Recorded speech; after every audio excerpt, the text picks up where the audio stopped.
Olá, queridos amigos, sejam bem-vindos ao Conhecendo o Espiritismo. Sou Evelyn Freire e vamos dar continuidade ao nosso ES de Tomo Único, hoje estudando sobre a mediunidade nas crianças. Vamos entender o inconveniente de nós provocarmos e estimularmos o desenvolvimento mediúnico nas crianças e vamos compreender sobre a mediunidade espontânea, de que forma os pais devem agir e lidar com a mediunidade na infância. Será que há problema, por exemplo, de obsessões infantis? Como nós podemos utilizar os recursos que a doutrina espírita nos oferece para melhor ajudarmos os nossos filhos? Então você está convidado para assistir conosco esta aula e convidado também para se inscrever no nosso canal, curtir, compartilhar e comentar os nossos vídeos.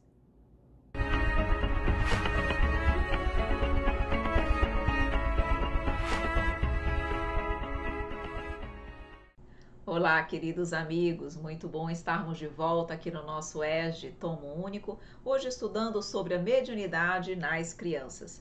Os pais normalmente têm dificuldades para lidar com esse fato. Como é que nós devemos lidar? O que é que a doutrina espírita nos fala sobre isso? Então, qual é o objetivo específico do nosso estudo de hoje? Vejam, nós vamos reconhecer a inconveniência de se estimular o exercício da mediunidade nas crianças. E vamos também indicar os procedimentos adequados ao atendimento das crianças portadoras de mediunidade. Porque vejam, se nós já estamos aqui de início dizendo que não devemos estimular, há uma certa inconveniência nesse estímulo precoce, nós devemos, de alguma forma, apresentar os meios para lidar com esse fato. Porque, embora eu não estimule, é algo que acontece, que existe. Então, algo nós devemos fazer. E a doutrina, com certeza, nos traz preciosas orientações. Então, vejam bem, até os 7 anos de idade, as crianças têm relativa facilidade para perceberem a presença dos espíritos e, com eles, manter contato, e isso de uma forma muito espontânea, o que nós chamamos de mediunidade natural. Por que que isso acontece até os 7 anos de idade?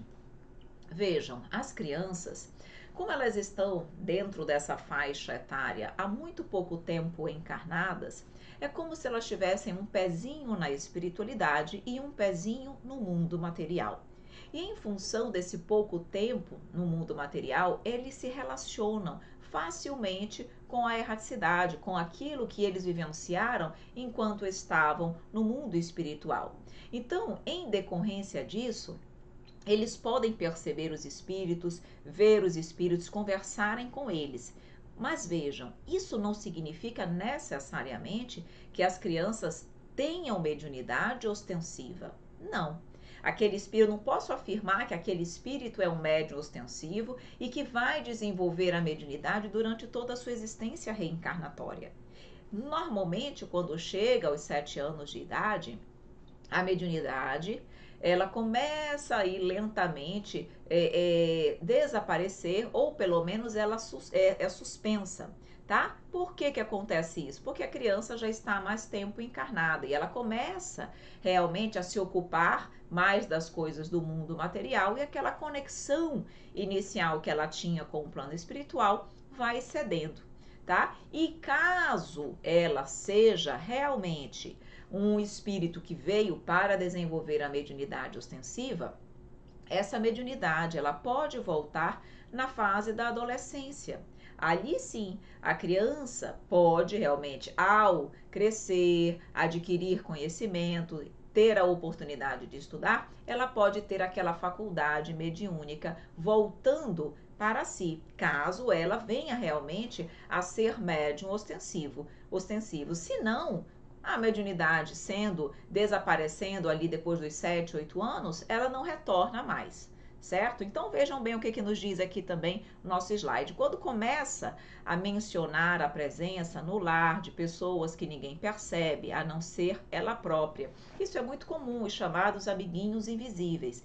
Então, quando a criança ela apresenta essa característica, ou ela realmente demonstra estar vendo alguém que só ela vê, os pais começam a ficar atentos, porque aquilo pode decorrer de uma mediunidade natural na fase infantil, mas aquilo também pode ser, às vezes, a imaginação da criança. Pode. Por isso que nós temos que saber como lidar diante disso.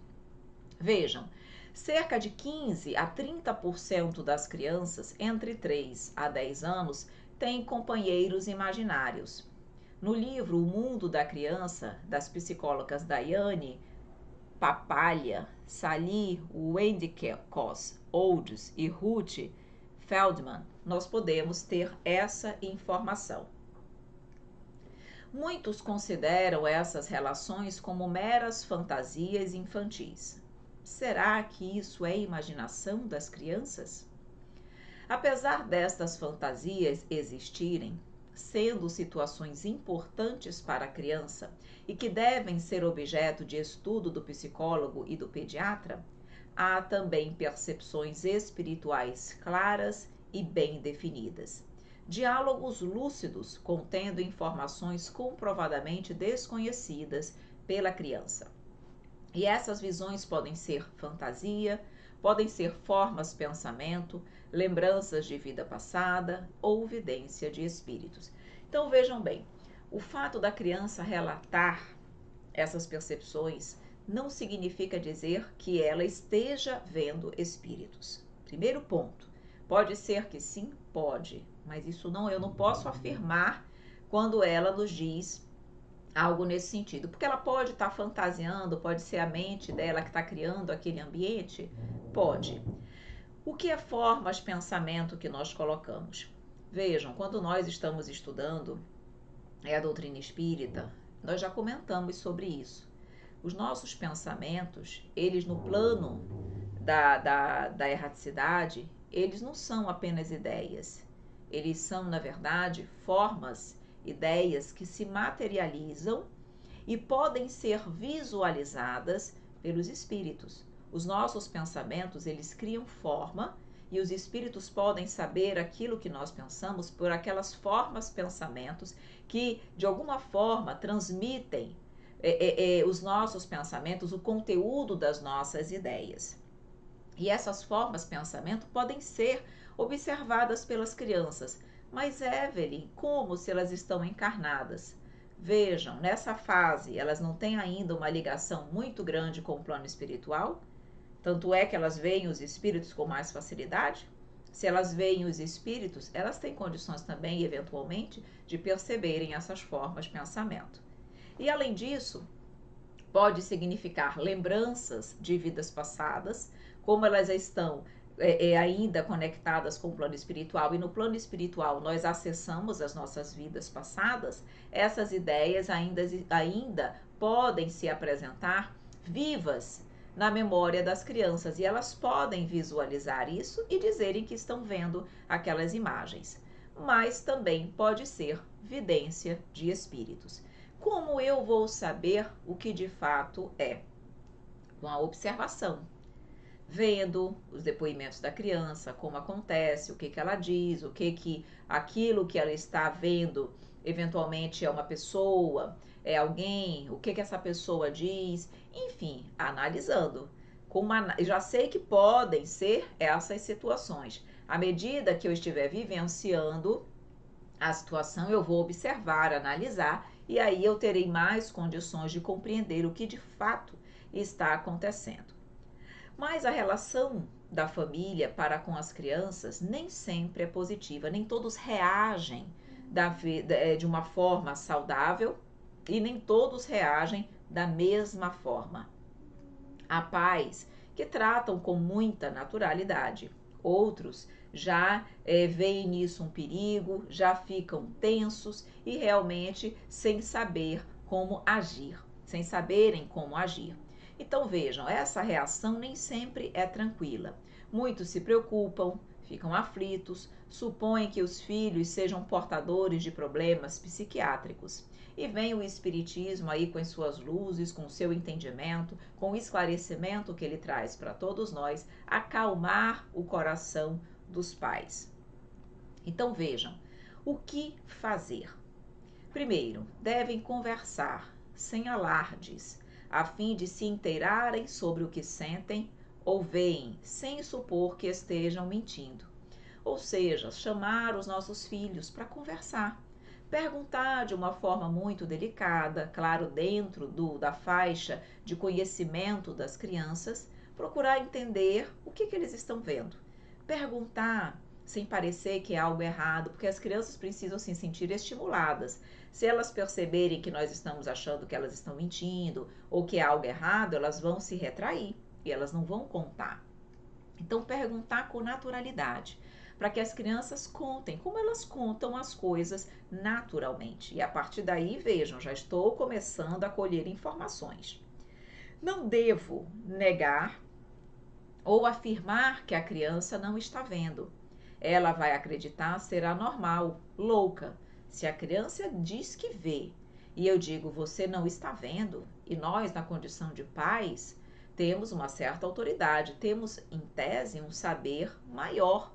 A criança ela vai se sentir insegura, vai achar que ela não é normal, porque só ela está vendo e os pais estão dizendo que não, e ela pode achar que ela tem algum problema. Ela talvez, em função da sua pouca idade, não saiba o que é a loucura, mas ela vai se sentir anormal. E isso vai realmente retrair a criança e não vai auxiliá-la para que ela possa crescer com saúde e, de fato, ela possa perceber que o fato de ver ou não os espíritos não é nada de errado, de anormal. Ao contrário, nós que já estudamos a mediunidade sabemos que isso é algo plenamente natural. Portanto, nós devemos ter cuidado. Não podemos crivar as crianças de perguntas, porque elas podem ficar atemorizadas. Por isso que os pais precisam conversar primeiro, para que ao chegarem na criança, seja de uma forma muito sutil, leve, realmente para que a criança não se sinta cobrada e nem atemorizada. Evitar dizer que ela é um ser privilegiado da criação, com uma grandiosa missão. Alguns pais, ao contrário, ao invés de ficarem preocupados, ficam felizes achando que seus filhos têm mediunidade ostensiva e que têm uma grande missão no mundo por terem mediunidade. E acabam já incutindo isso na criança, quando não é verdade. Não que ela não possa ter uma missão na área da mediunidade, claro que pode, tem, todos nós temos. Mas daí a dizer que é um ser privilegiado, que tem uma grande missão, como se fosse uma criatura além da humanidade comum, isso não é benéfico, queridos amigos, porque nós sabemos que a mediunidade, em regra, ela vem mais para os seres comprometidos do que para os missionários, os grandes missionários, tá? Claro que nos mundos mais felizes, a mediunidade, ela é natural e os espíritos são mais evoluídos, mas essa não é a condição ainda da Terra. Então vejam que também não é correto eu afirmar algo que não é verdade. Então, o que nós precisamos fazer? Os pais, ler e estudar sobre o assunto, fornecendo explicações corretas às crianças. Quando eu entendo, quando eu estudo, quando realmente eu tenho o conhecimento do que é a mediunidade, como ela acontece, eu posso perfeitamente explicar às crianças de forma muito serena, sem amedrontá-las e sem incentivá-las ou estimulá-las ao desenvolvimento mediúnico. E vejam, eu grifei aí exatamente porque é um dos conselhos mais importantes. Levar a casa espírita para obterem os recursos ali ofertados. Meus amores, quase todas as casas espíritas têm evangelização infantil. E é exatamente para isso, não apenas para isso, mas também para isso, que esses trabalhadores abnegados estão lá, para levarem às crianças o conhecimento da doutrina espírita numa linguagem apropriada a cada uma delas. E isso é muito importante. Então, meus queridos amigos, vamos realmente incentivar as crianças a irem à evangelização infantil. Nem todas querem, mas isso pode ser importante, principalmente no caso de uma mediunidade infantil. Então, vamos realmente agora adentrar em algumas observações importantes que a doutrina espírita nos traz sobre a mediunidade, tá? Então, o que nos diz realmente a doutrina sobre a mediunidade infantil? Vamos ver agora, meus queridos amigos, o que nos diz o livro dos médiuns no tocante à inconveniência no desenvolvimento da mediunidade infantil. Então vejam, essa pergunta foi feita lá no livro dos médiuns. E a pergunta é: haverá inconveniente em desenvolver-se a mediunidade nas crianças? Vejam, nós estamos falando em desenvolver, estimular, tá? Não é o caso de falar com a criança, conversar com a criança sobre isso. Isso nós já sabemos como proceder. Aqui é desenvolver, estimular a vivência da prática mediúnica pela criança. E a resposta é: certamente, e sustento mesmo que é perigoso, pois esses organismos débeis e delicados sofreriam por essa forma grandes abalos, e as respectivas imaginações excessiva sobreexcitação. Assim, os pais prudentes devem afastá-las dessas ideias, ou, quando nada, não lhes falar do assunto, senão do ponto de vista das consequências morais. Então, eu vou explicar às crianças o que é a mediunidade numa linguagem infantil? Vou falar sobre o intercâmbio do mundo material com o mundo espiritual? Vou. Ela vai ter oportunidade de compreender isso na evangelização infantil? Vai. Mas eu vou colocar a criança para dar comunicação mediúnica? De modo algum. Eu vou estimular a criança um processo de psicofonia ou uma psicografia? De modo algum.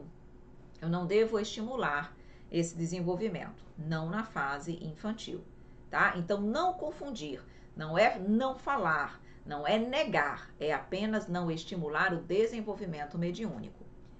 Ainda no capítulo 18, diz: numa criança, se a faculdade se mostra espontânea, é que está na sua natureza e que a sua constituição se presta a isso. O mesmo não acontece quando é provocada e sobrecitada. Vejam que há crianças que naturalmente, de forma espontânea, já veem espírito, já demonstram essa comunicabilidade com o plano espiritual, como Chico Xavier, Divaldo Franco, entre outros. Mas eu não estou estimulando também o desenvolvimento. Percebem? Ele acontece de forma espontânea. Eu vou presenciar, a criança vai presenciar, mas eu não estou estimulando. É diferente, nós estávamos falando exatamente no sentido de provocar, buscar que aquilo aconteça, forçar. Isso nós não devemos fazer de modo algum. Em que idade se pode ocupar sem inconvenientes da mediunidade? Se pergunta isso, porque se eu não devo estimular, ok, mas até que idade? Até quando? Há um limite? E o livro dos médiuns nos diz: não há idade precisa, tudo dependendo inteiramente do desenvolvimento físico e ainda mais do desenvolvimento moral da criança. Há crianças de 12 anos a quem tal coisa afetará menos do que algumas pessoas já feitas. Falo da mediunidade em geral, porém, a de efeitos físicos é mais fatigante para o corpo. A da escrita tem outro inconveniente, derivado da inexperiência da criança, dado o caso de ela querer entregar-se a sós ao exercício da sua faculdade e fazer disso um brinquedo. Então, mesmo no caso das mediunidades naturais, nós não devemos, em hipótese nenhuma, estimular essencialmente a mediunidade de psicografia e a de efeitos físicos.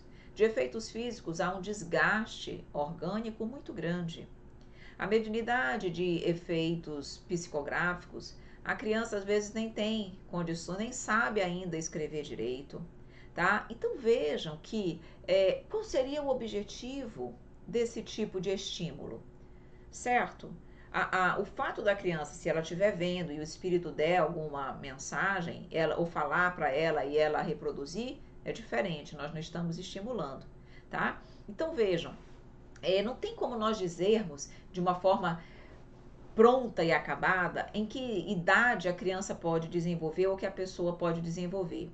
Como o próprio texto disse, há crianças de 12 anos que já têm, pela sua experiência, não nessa vida, mas pelas suas vivências reencarnatórias, pela sua moralidade, pela sua condição, que aquilo ali não afeta O fato dela ver espíritos conversar com eles, aquilo não lhe afeta em nada, ela está acostumada com aquilo, é algo natural. Por outro lado, tem crianças que se sentem extremamente atormentadas, atemorizadas com esse fato. Então, tudo vai depender também, como ele diz aqui, depende inteiramente do desenvolvimento físico e moral do espírito da criança. Então, se é algo espontâneo, eu vou tratar de forma espontânea, mas não vou estimular. Vou esperar a criança adquirir um certo conhecimento, ter condições de estudar, ter condições de se preparar, ter maturidade para entender sobre mediunidade. Nós, adultos, temos dificuldade de entender.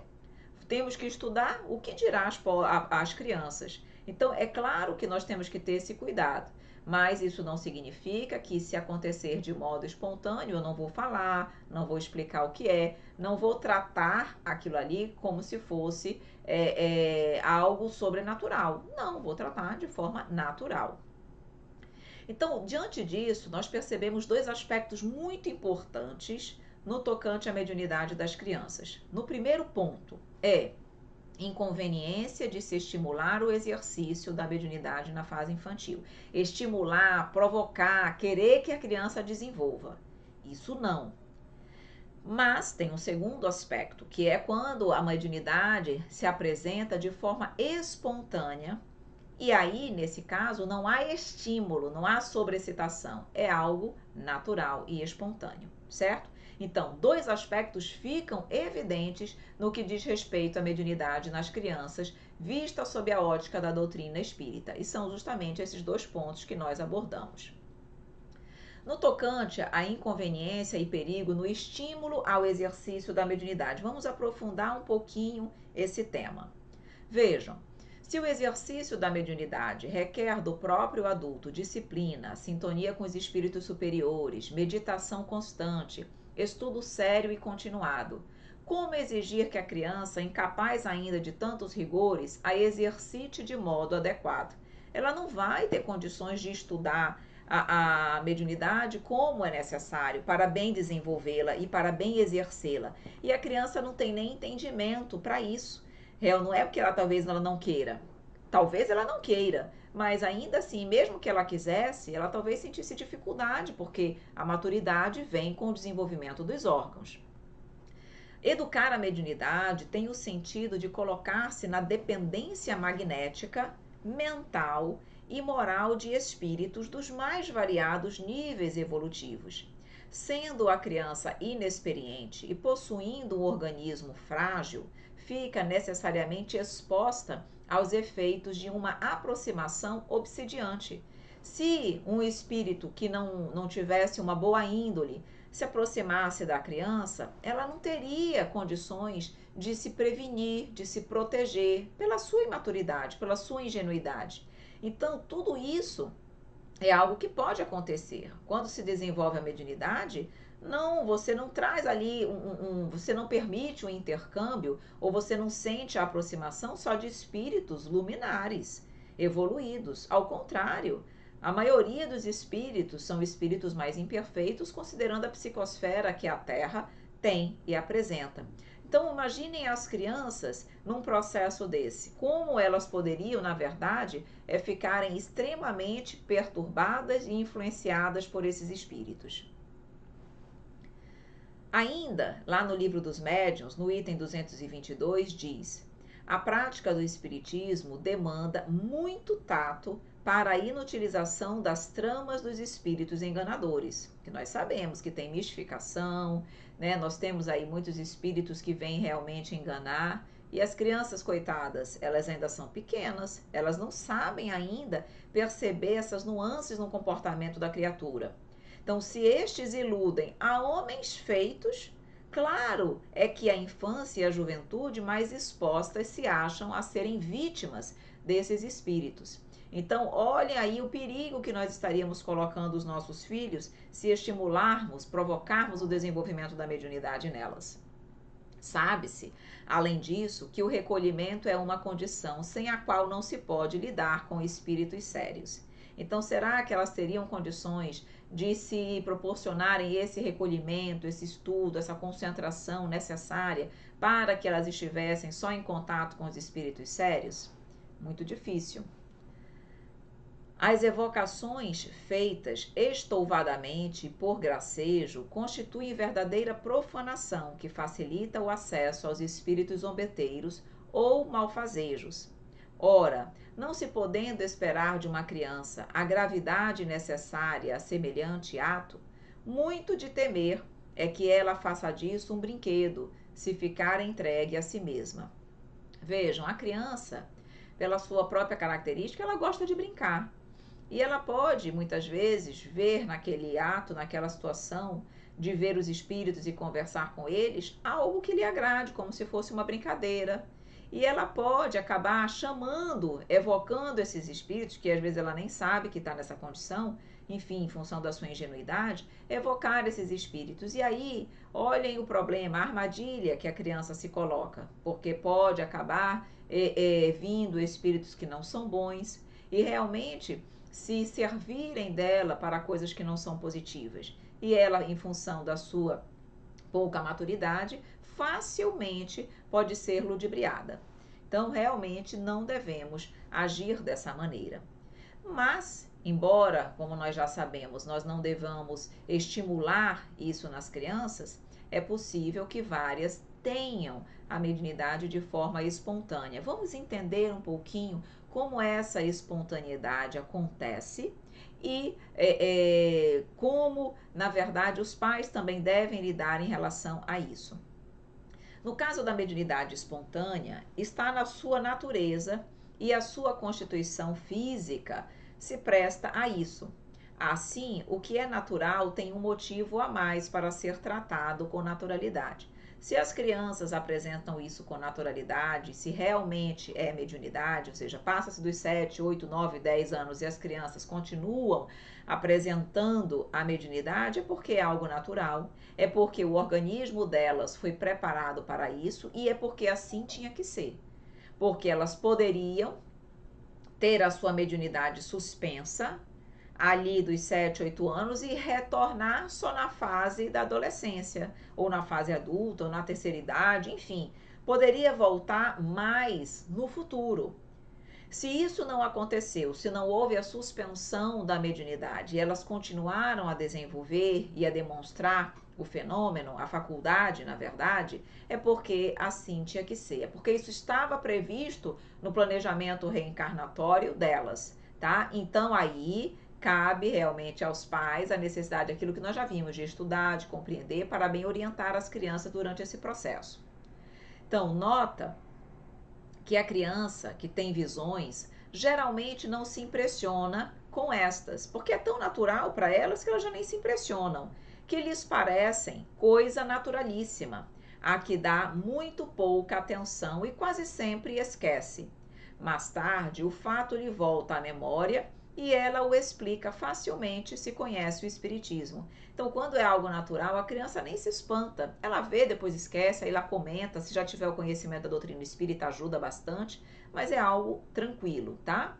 Com o crescimento, a criança envolve-se mais com as ocorrências do plano físico e as manifestações mediúnicas podem escassear, ressurgindo principalmente na adolescência, se ela tem um compromisso maior com a mediunidade, tá? Então, muitas vezes a faculdade ela não se mantém plena, tão forte como até os 7 anos.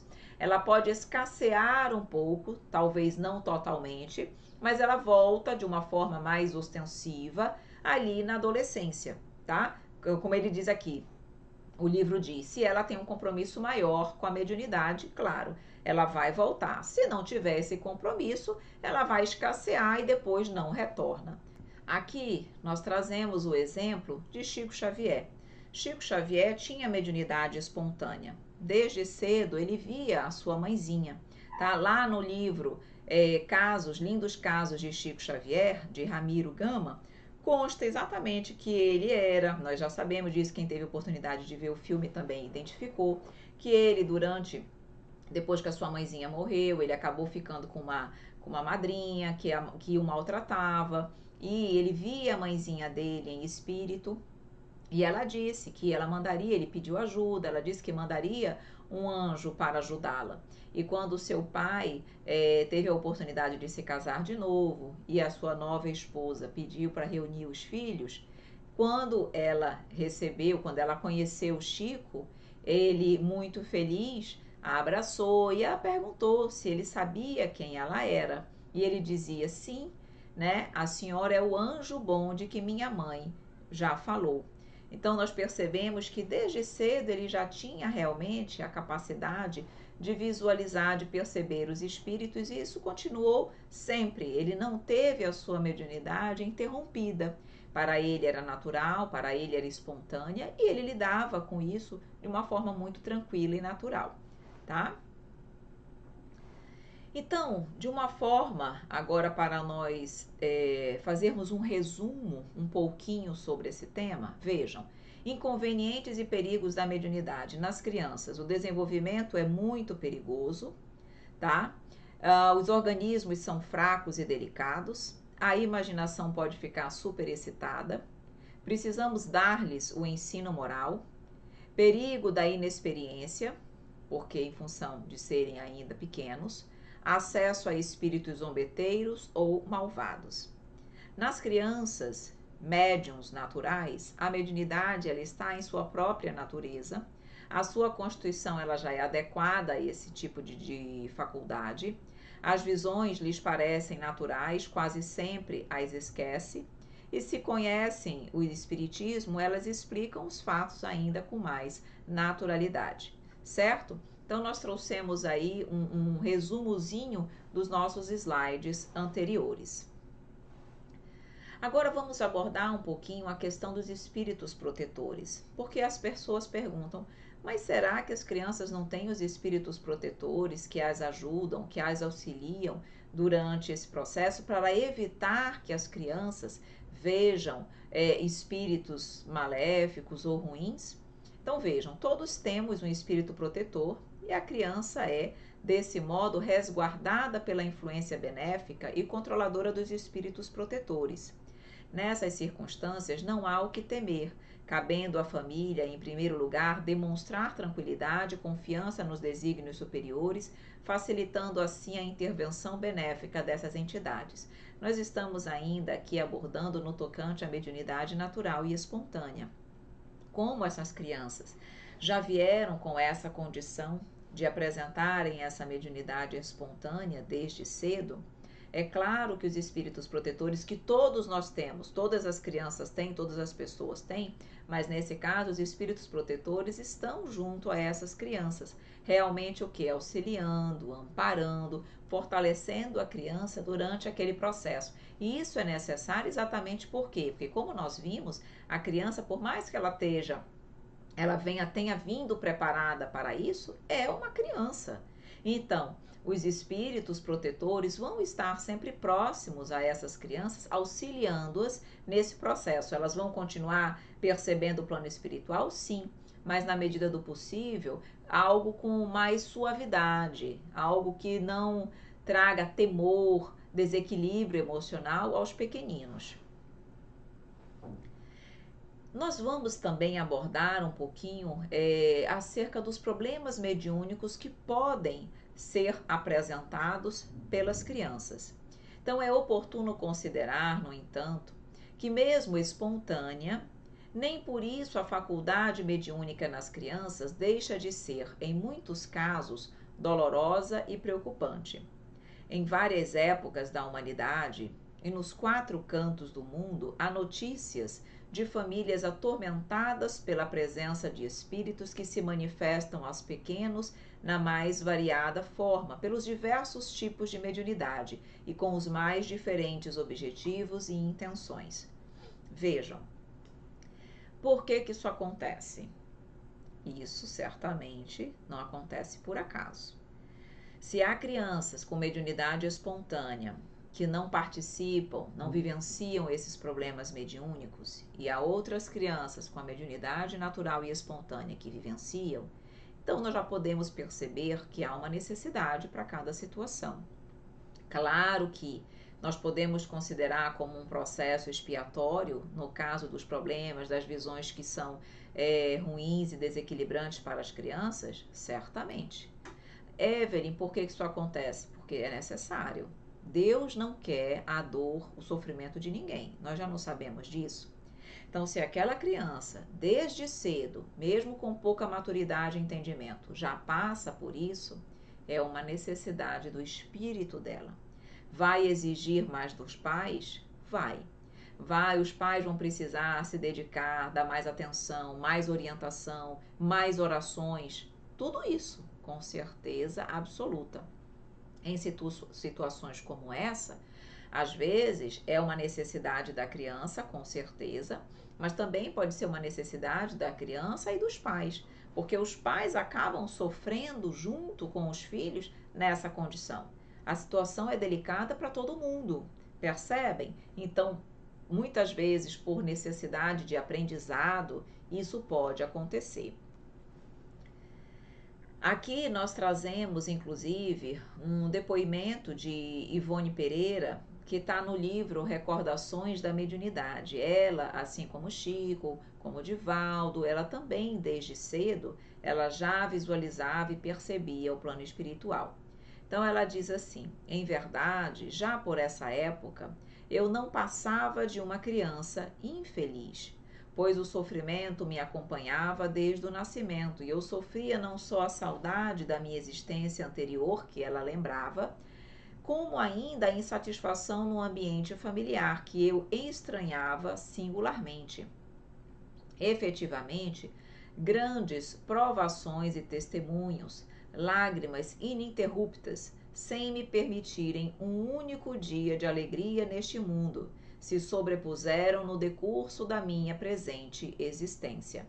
Mas bem cedo eu me fortalecera para os embates, pois naquela mesma idade, 8 anos, li o primeiro livro espírita, uma vez que já lia correntemente pela citada época.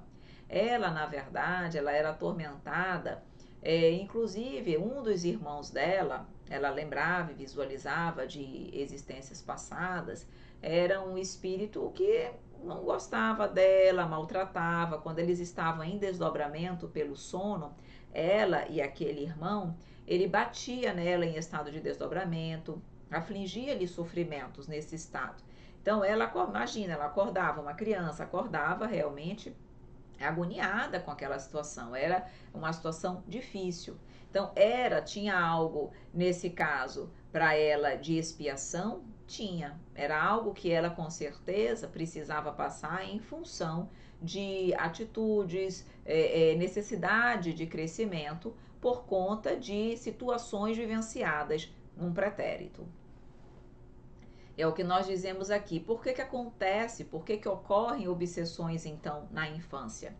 A causa profunda está nas vivências pregressas. A gente sabe, só podia estar, se a criança nessa vida não chegou a fazer nada que justificasse aquela situação, a problemática só poderia vir de vidas passadas.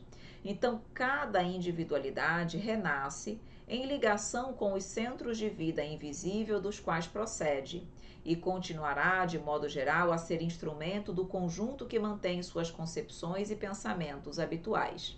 Então vejam, nós estamos sempre ligados, quando ele diz aqui, em ligação com os centros de vida invisível dos quais procede.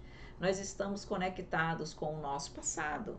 Embora nós tenhamos nascido com o esquecimento, isso não significa que houve uma quebra de vínculo do que eu sou com aquilo que eu era. Não, está tudo em mim. E essas ligações, esses vínculos, acabam, de alguma forma, fazendo com que eu passe por situações como um processo obsessivo, mesmo na infância.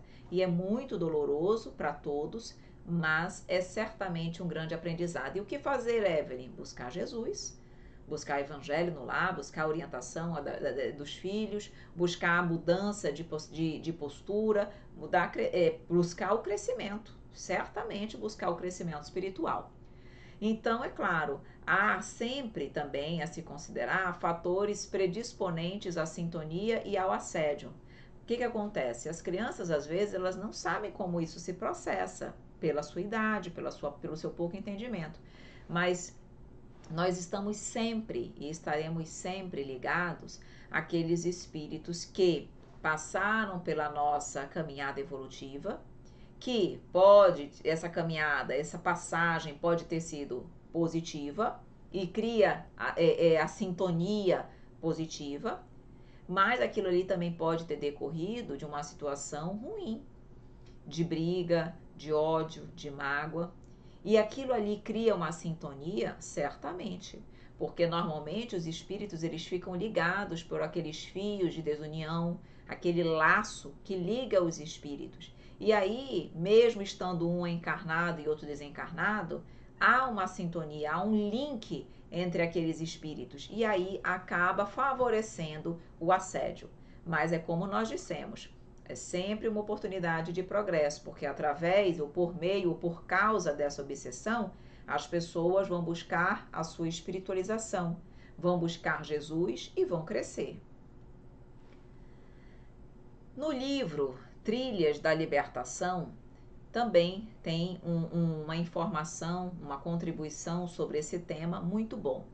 Então vejam, conquanto a nova existência terrestre se apresente difícil e dolorosa, ela é, sem qualquer dúvida, bem mais suportável que os sofrimentos que padeciam antes de reencarnar. O novo corpo atenua as torturas que sofriam, torturas que tinham as suas nascentes em sua própria consciência, que o remorso calcinava, ou no ódio e revolta em que se consumiam. Não desconhecemos que a obsessão na infância tem um caráter expiatório. Então, é claro que é doloroso, sem sombra de dúvidas, mas ainda é menos pior do que esses próprios espíritos enfrentavam na erraticidade. Porque é como ele diz aí, o novo corpo atenua as torturas que sofriam. Muitas vezes eles eram torturados por esses espíritos na erraticidade. E como ele diz, e essas torturas podiam ser decorrente de um espírito que infligia essas torturas, ou a tortura podia ser mental, a sua própria mente, num processo de culpa, de desequilíbrio, de angústia, de sofrimento, trazia-lhe ali, como ele diz, um remorso calcinante. E isso ali isso era muito penoso, é uma tortura realmente ao espírito. Então é melhor que ele reencarne, mesmo sofrendo um processo de obsessão, o sofrimento ainda é menor do que aquele que ele vivenciava na erraticidade. Sintomas da obsessão na infância. Então, um sono frequentemente agitado, um comportamento inabitual, doenças sem diagnóstico específico, medos sem causa aparente, uma agressividade não típica da criança, uma hiperatividade fora do comum, um sentimento de perseguição por vultos estranhos, são alguns dos sintomas que podem identificar e indicar que a criança pode estar passando por um processo obsessivo. Claro que os pais precisam ficar atentos a esses comportamentos, mas normalmente, quando a criança passa por isso, ela muda muito de comportamento. Tá? É só se os pais realmente forem muito ausentes e não cuidarem dos seus filhos para não observarem, não perceberem essas mudanças que são realmente notórias. O que nós podemos fazer dentre os recursos de amparo para ajudar? Falamos das características, falamos como os pais devem orientar, falamos, na verdade, como os sintomas, falamos da questão da obsessão, dos problemas. O que nós podemos agora fornecer de amparo às crianças nesses momentos? Então vejam, prece em favor dos espíritos que delas tentam acercar-se.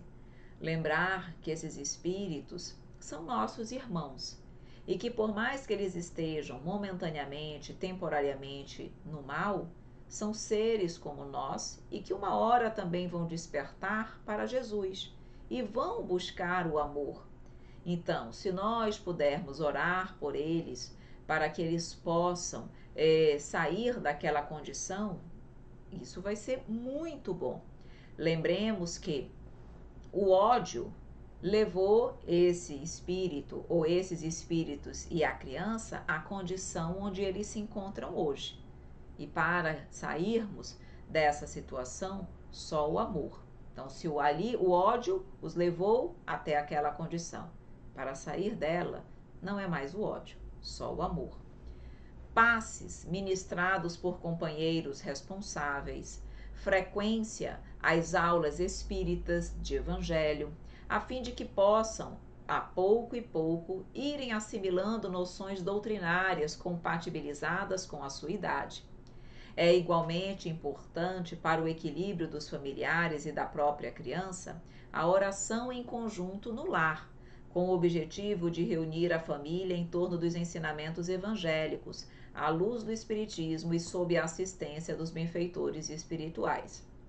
A orientação é evangelho no lar todos os dias, em situações como essa. Nós sabemos que o evangelho no lar, ele é orientado, a princípio, uma vez por semana, para o resto das nossas vidas. Mas, em casos mais delicados, o evangelho no lar tem que ser diariamente. Por quê? Porque diariamente nós vamos estar recebendo a assistência dos benfeitores espirituais, eles vão estar ali ao nosso lado, fortalecendo o nosso espírito, nós vamos estar refletindo sobre o evangelho, aquilo ali vai entrando nos nossos corações, na nossa mente e na daqueles espíritos que porventura estejam conectados aos nossos filhos. Então eles também vão ser evangelizados, eles também vão ser amparados, eles também vão ser esclarecidos. Assim como eu me esclareço com o evangelho, os espíritos também. E aí todos crescem, todos aprendem. Por isso que é muito importante fazermos o evangelho no lar. Se, repetindo Eclesiastes, tudo tem o seu tempo determinado, e há tempo para todo propósito debaixo do céu, se os frutos precisam estar sazonados e maduros para serem colhidos e saboreados, assim também os pais da terra, seguindo os ditames da própria natureza, devem esperar a época oportuna para que os filhos exercitem a mediunidade no cumprimento dos deveres sagrados assumidos no mundo espiritual antes de reencarnarem. Então, o que ele está querendo dizer? Se há tempo para tudo, tempo para plantar, tempo para florir, tempo para colher, há tempo para o desenvolvimento mediúnico. E o tempo para o desenvolvimento mediúnico não é o tempo, não é normalmente na fase infantil, não é nesse momento. O tempo mais apropriado é quando as crianças apresentarem uma condição de maturidade maior, mais propícia para o desenvolvimento, para a prática, para a vivência da mediunidade. Se ela acontece de forma espontânea, diferente, mas não cabe aos pais provocar, estimular, fazer com que a criança desenvolva a mediunidade antes da hora. E fechando aqui o nosso estudo nesse slide. Se ela acontecer, tratar com naturalidade, conversar com a criança, orientar a criança, explicar sobre a vida espiritual, levar para a evangelização infantil, em momento algum dizer que ela não está vendo ou que aquilo é loucura da cabeça dela. Sempre precisamos dizer a verdade, mas conforme a capacidade de entendimento de quem ouve. Então, a criança, ela tem condições de compreender sobre a mediunidade? Claro que tem, dentro da linguagem dela, apropriada para ela. Então, isso é que nós precisamos ter em nossa mente. Aguardar o tempo certo, mas não omitir as informações que a criança precisa para compreender e para não ter medo, nem receios ou temores em decorrência da mediunidade que porventura a visite, certo? Meus queridos amigos, eu só tenho a agradecer a vocês pela oportunidade de estarmos juntos, pela confiança. Aqui nós trazemos os nossos links de contato, nossas redes sociais. E como nós estamos falando sobre mediunidade infantil, eu vou, no dia de hoje, destacar as revistinhas da Pequena Ive e do Netinho. O Conhecendo o Espiritismo, ele tem um trabalho também voltado para o público infantil. Então, nós temos lá no nosso canal do YouTube uma playlist chamada Pequena Ive. Nessa playlist, nós trazemos vídeos, historinhas, desenhos animados, falando sobre determinados temas espíritas. Nós estamos ali devagarinho, explicando, orientando, falando da doutrina para os pequeninos. Então, tem sobre a imortalidade da alma, falamos sobre os espíritos, falamos sobre reencarnação, falamos sobre Deus. Vamos ali aos pouquinhos introduzindo o conhecimento espírita, mas para os pequeninos, na linguagem apropriada para eles. E além dos vídeos, nós temos as revistinhas. As revistinhas podem ser adquiridas no nosso site, tá aí o portal www.conhecendoespiritismo.com.br, e lá você pode adquirir as revistinhas da Pequena Ive e do Netinho também, tá? São os dois personagens principais. Nós sempre estamos alternando, uma revistinha, um conteúdo é apresentado pela Pequena Ive, o outro conteúdo pelo Netinho. Então são dois personagens principais aí que vão trazendo esse conteúdo, e são revistinhas que, além da historinha, tem as brincadeiras, tem ali uma forma, tem um momento lúdico para as crianças também, porque nós sabemos que o público infantil gosta disso. Então, você também, você que tem filho, você que quer já desde logo apresentar a doutrina espírita para os seus filhos, não perca a oportunidade de apresentá-los à Pequena Ive e ao Netinho. Com certeza eles vão gostar e será muito útil esse aprendizado. Meus amores, vamos então finalizando por aqui. Eu só quero agradecer a você pelo nosso estudo, pela sua companhia, e eu espero poder contar com ela na próxima aula. Um grande abraço, um grande beijo e até a nossa próxima aula, se Deus quiser.